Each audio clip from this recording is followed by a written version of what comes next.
L'Union européenne a besoin de plus de temps pour évaluer la demande d'inclure le catalan, le galicien et le basque dans la liste des langues officielles reconnues par les États membres. Les 27 disent vouloir plus de certitude juridique et une évaluation du coût de cette intégration. Les ministres présents mardi à Bruxelles pour évoquer cette question n'ont pas opposé un refus catégorique, mais presque tous ont des doutes. Plusieurs responsables craignent un effet de contagion vers d'autres langues régionales.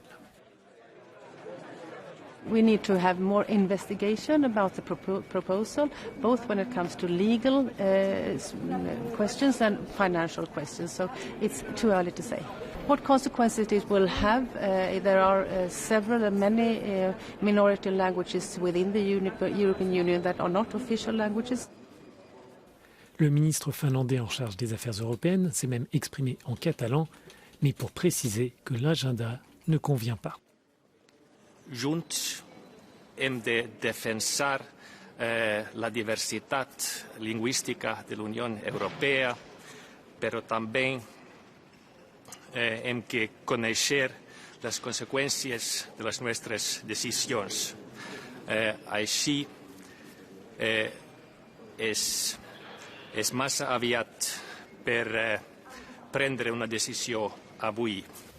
L'Espagne, à l'origine de cette demande, se dit prête à payer les surcoûts liés à un tel élargissement linguistique. Dans l'immédiat, Madrid compte relancer le dossier, mais pour une seule langue, le catalan.